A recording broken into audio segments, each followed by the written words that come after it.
Let me help you understand. And you don't understand my faith like I do. All right. So give me for a moment the benefit of the doubt that having been a leader in my church, a bishop and a stake president, I understand my church better than you do. Right. All right. My church has very strong beliefs that Mormons should not participate in, encourage, in any way support abortion. You could be excommunicated if you do. It says right there. That's what they say. I didn't say it. Are you thinking I'm disagreeing with you? No, I don't know, but it's stronger. Are you disagreeing with me? Let me once again say, yes. I understand my faith better than you do. Right. Well, you don't believe that, do you? I'm not sure. That it's hardly worth having a discussion. Well, no, I'm not. Listen, can I complete the point? Well, the reason I said that is because you also said in another forum, I think it was on Stephanopoulos, about the second coming of Christ. Right. And you said it's going to happen in Jerusalem. And it is. Your church says it's going to happen in Missouri. No, it doesn't. All right, is that wrong? Is what wrong? Okay, see, the church says that Christ appears on the Mount of Olives and splits the Mount of Olives and appears in Jerusalem. That's what the church says. And then over 1,000 years of the millennium, that the world is reigned in two places, Jerusalem and Missouri. That's what the church says. The second coming, the arrival of Jesus Christ, our church says is in Jerusalem. That's the church doctrine. Then Stephanopoulos misquoted your church, which is not surprising. That's fine. That's but fine. I was basing my question on that premise. Jan Mikelson has a book called 1,000 Years, so you can talk about Christ appears. It's throughout the Bible. Christ appears in Jerusalem, splits the Mount of Olives to stop the war that's coming in to kill all the Jews. It's our church believes that. That's where the coming in glory of Christ occurs.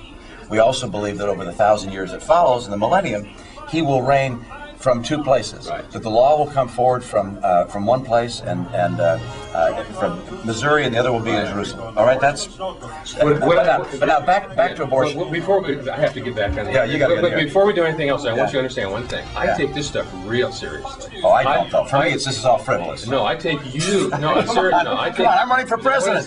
What do you? Just relax. Yeah. I take you seriously. No, but I take what you're saying seriously. But you're not giving me the opportunity to explain to you that my faith has very strong beliefs that if I commit abortion, encourage an abortion, I was beaten up in Boston because I pointed out time and again that I encourage girls not to get abortions, that I told them to have adoptions. I have never done anything that in any way violates the principles of my church in that regard. I've made other mistakes, but in that regard. But the church does not say that a member of our church has to be opposed to allowing choice in society. It does not say that, and therefore there are Mormon Democrats. There's a Democratic Party in Utah filled with Mormons, and the church doesn't say they're wrong, they're being excommunicated. No, it says, look, we are vehemently opposed to abortion ourselves and for ourselves, but we allow other people to make their own choice. I disagree with that view. Politically, I looked at it, I said, you know what, that's wrong. And it's not a Mormon thing, it's a secular position to say, you know what, I was wrong. We should have as a society a prohibition on abortion in the following circumstances. But it's not violating my faith, let me assure you.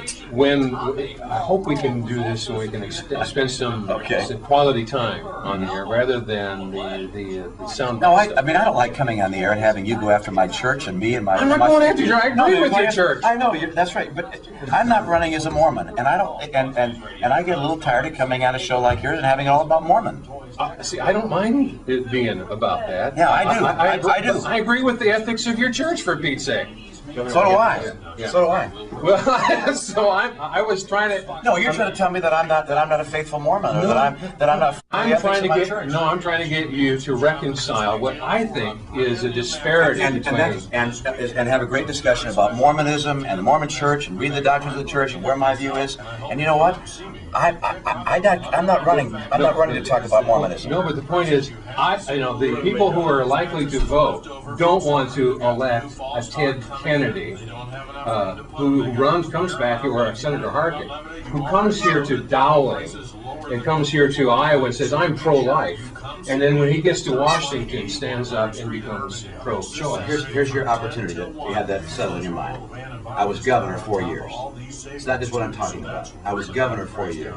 I had a number of pieces of legislation that came to my desk that dealt with abortion abstinence education, RU 486, and so forth. I vetoed any bill that was in favor of choice. I was entirely consistent in favor of life. So it's not just my word here today.